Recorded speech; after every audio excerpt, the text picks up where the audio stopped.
નમસ્તે શિક્ષક મિત્રો અને વિદ્યાર્થી મિત્રો, પીએમઈ વિદ્યા ચેનલમાં આપ સૌનું હાર્દિક સ્વાગત છે. આજે આપણે એક નવો જ મુદ્દો લઈને તમારી સમક્ષ હાજર થયા છીએ. આજનો આપણો મુદ્દો છે અહેવાલ લેખન. અહેવાલ કેવી રીતે કરવું એ વિશે આપણે આજે માર્ગદર્શન મેળવવાના છીએ. અને એ પણ અહેવાલ લખવા માટે આપણે માહિતી મેળવીને ચર્ચા દ્વારા આખો અહેવાલ કેવી રીતે લખાય એ પ્રક્રિયાથી આપણે અવગત થવાના છીએ. તો ચાલો આ અહેવાલ લેખન માટે આપણી સાથે કલ્પેશભાઈ જોડાયા છે. તો કલ્પેશભાઈનું સ્વાગત કરીએ છીએ અને આપણે માહિતી મેળવી, ચર્ચા કરી અને અહેવાલ કેવી રીતે લખાય એના વિશે માર્ગદર્શન મેળવવાના છીએ. કલ્પેશભાઈ જી, હમણાં જ અમારી શાળામાં ધોરણ 8ના વિદ્યાર્થીઓનો વિદાય સમારોહ યોજાયો. હવે હું તમને પૂછું કે આ વિદાય સમારોહમાં જે વિદ્યાર્થીઓ ગેરહાજર હતા હા, એ વિદ્યાર્થીઓને એ કાર્યક્રમની વિગત આપવી હોય તો હું કેવી રીતે આપું? મિનેશભાઈ, તમારો સવાલ સરસ મજાનો છે. મૂળ વાત અહેવાલની કરવી છે. અહેવાલ કેવી રીતે કામ લાગે છે? તમે વાત કરી કે ભાઈ વાલિંડા પ્રાથમિક શાળામાં ધોરણ 8ના વિદ્યાર્થીઓનો વિદાય સમારંભ યોજાયો. હવે જે વિદ્યાર્થીઓ હાજર હતા એ તો આ પ્રસંગના સાક્ષી બન્યા, પરંતુ જે વિદ્યાર્થીઓ ગેરહાજર હતા એમને બીજા વિદ્યાર્થીઓ કે જે આ કાર્યક્રમમાં હાજર હતા, જે સમારોહમાં હાજર હતા, એમણે એમને માહિતી આપી હશે કે ભાઈ આ રીતે આખો કાર્યક્રમ થયો હતો અને એમાં આ વક્તા બોલ્યા હતા, આ રજૂઆત થઈ હતી, આ રીતે વાતચીત થઈ હતી. પરંતુ ખાસ પરિસ્થિતિમાં એવું બને કે ભાઈ વાલિંડા પ્રાથમિક શાળામાં જે કંઈ કાર્યક્રમ યોજાયો એ કાર્યક્રમ વિશે તમારે અન્યત્ર બીજી કોઈ શાળાના વિદ્યાર્થીઓને કહેવું હોય અથવા તો બીજા શિક્ષકોને જણાવવું હોય તો એને માટે આપણી પાસે માત્ર લખીને એટલે કે અહેવાલ રજૂ કરીને આપણે આપણી વાતને પહોંચાડી શકીએ છીએ. હું તમને એવું કહું કે આ અહેવાલ લેખન એ કેવો હોય? અહેવાલ લેખનમાં શું આવશ્યક છે? અહેવાલ લેખનમાં કઈ કઈ બાબતોની આવશ્યકતા છે એ જોવું હોય તો એક નમૂનો આપણી પાસે છે. તો એ નમૂનો જોઈએ અને પછી એમાં શું ઉમેરી શકાય. વિદ્યાર્થીઓ જ્યારે અહેવાલ કોઈપણ કાર્યક્રમનો લખવાનો હોય તો એમને કઈ કઈ બાબતોની કાળજી લેવાની છે તો એના વિશે આપણે વિગતે ચર્ચા કરીએ. જુઓ કલ્પેશભાઈ, અહીંયા એક અહેવાલનો એક નમૂનો છે કે ધોરણ 8ના વિદ્યાર્થીઓનો ભાવસભર વિદાય સમારોહ. નીચે તમે જોયું હોય તો શાળાનું નામ આપ્યું છે તો વાલિંડા પ્રાથમિક શાળા, જિલ્લો અમદાવાદ. તારીખ છે 29/3/2025. સમય છે સવારે 10 કલાકે અને સ્થળ છે વાલિંડા પ્રાથમિક શાળા. એની શરૂઆત આવી રીતે આ અહેવાલની કરી છે. અમદાવાદ જિલ્લાની વાલિંડા પ્રાથમિક શાળા ખાતે ગત તારીખ 29 માર્ચ 2025ના રોજ ધોરણ 8ના વિદ્યાર્થીઓ માટે એક ભવ્ય અને ભાવસભર વિદાય સમારોહનું આયોજન કરવામાં આવ્યું હતું. આ કાર્યક્રમનો મુખ્ય હેતુ વિદ્યાર્થીઓએ પ્રાથમિક શિક્ષણના જે મહત્ત્વના 8 વર્ષ આ શાળામાં વિતાવ્યા છે તે દરમિયાન મેળવેલી કેળવણી અને સ્મૃતિઓને વાગળવાનો તેમજ તેમના ભાવિ માધ્યમિક શિક્ષણ માટે પ્રોત્સાહન પૂરું પાડવાનો હતો. તો તમે જોયું કે અહીંયા શરૂઆતમાં વિગત આપી છે કે આ કાર્યક્રમનો હેતુ કયો છે.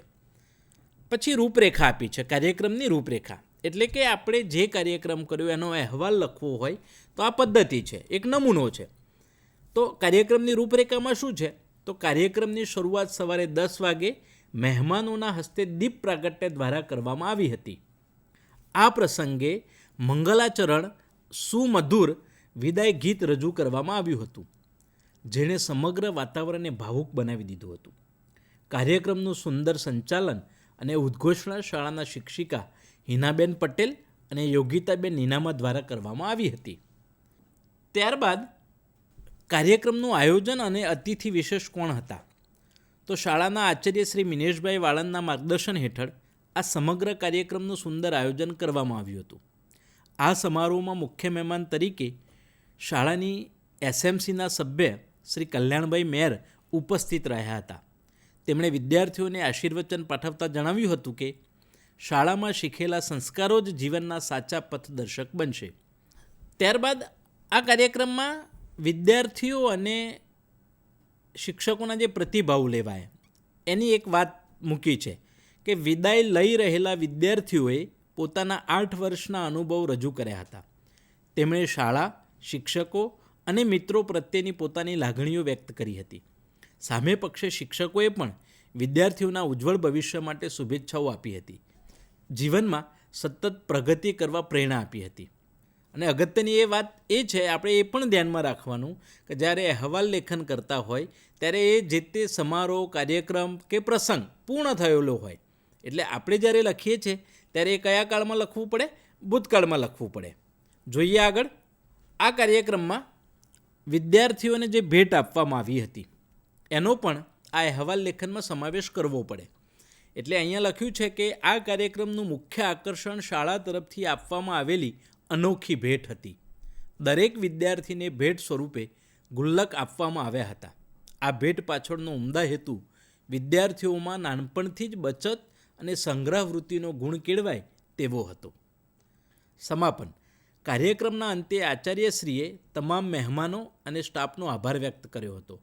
ભારે હૈયે પણ આશાવાદી સ્મિત સાથે વિદ્યાર્થીઓએ શાળામાંથી વિદાય લીધી હતી.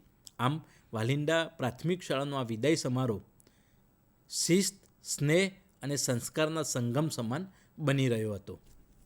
કે આ અહેવાલ લેખનમાં આપણે આ મહત્ત્વની કઈ બાબતો પર ધ્યાન આપવું જોઈએ જેથી કરીને એક ક્રમિક રીતે લખાય, અહેવાલનું ચોક્કસ જે માળખું છે એ માળખામાં લખાય.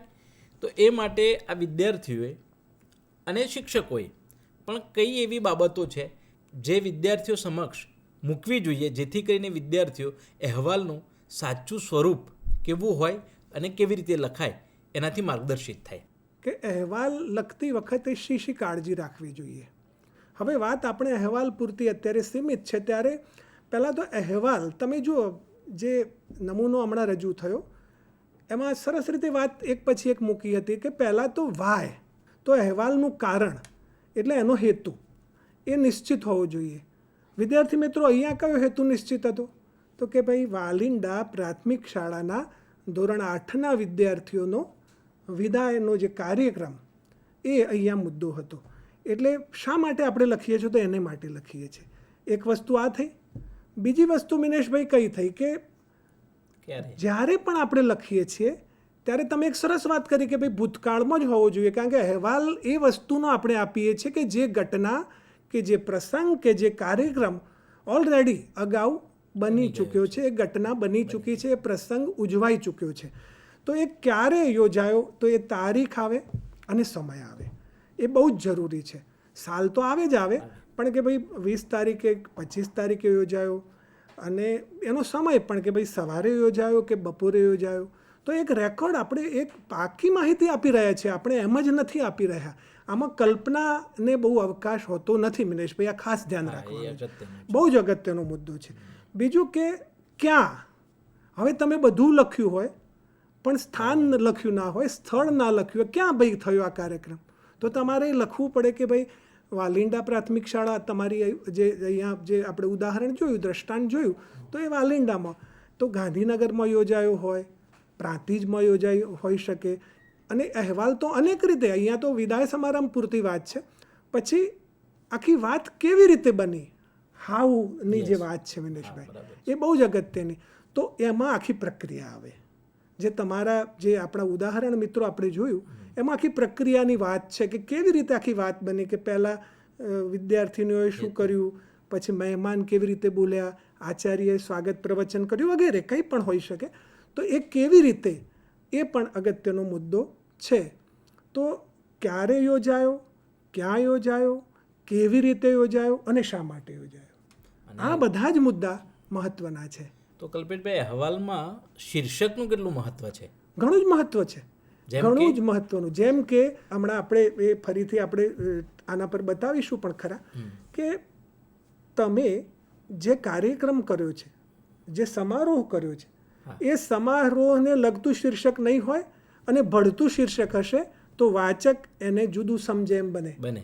એટલે તમારે કેન્દ્ર, એટલે હું તો એમ માનું કે અહેવાલનું જે શીર્ષક છે એ ટૂંકું હોય પણ સચોટ હોય. સચોટ એટલે ચોટ સાથેનું, કે ભાઈ આની જ વાત છે, અહીંયા વિદાય સમારંભની જ વાત છે, અને એ પણ ધોરણ 8ના જ વિદ્યાર્થીઓના, કોઈ શિક્ષકના વિદાય સમારંભની વાત નથી.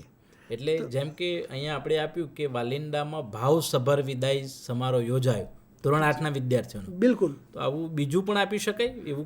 બિલકુલ આપી શકાય, ટૂંકું પણ આપી શકાય, પરંતુ એમાં એટલી વસ્તુ સ્પષ્ટ હોવી જોઈએ. તમે લખ્યું કે ભાવસભર, ત્યાં એક વસ્તુ બને છે, જો ત્યાં કલ્પના છે થોડી. કલ્પના કરતાં એક ભાવ મૂક્યો છે કે ભાવસભર વિદાય સમારંભ ખરો, પણ કેવો ભાવસભર, એમાં ભાવ છે. તો આ વસ્તુનું મૂલ્ય છે. ભવ્ય પણ લખી શકાય. એટલે કહેવાનો મતલબ એ છે કે જે વિષય છે આપણો, એની બહાર એનું શીર્ષક પણ ન હોવું જોઈએ. મેં કહ્યું ને, એ કલ્પનાને બહુ અવકાશ નથી.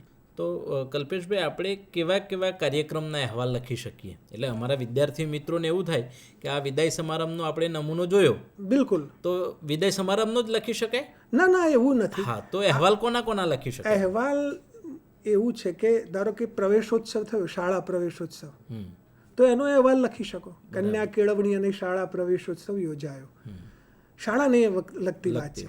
પછી તમે કોઈ ખાસ પ્રકારનું સપ્તાહ શાળામાં ઉજવ્યું, અને પછી તમે ઉપર અધિકારીથી લઈને તમે લોકો સુધી વાતને મૂકવા માંગો છો, તો એનો પણ અહેવાલ લખી શકો.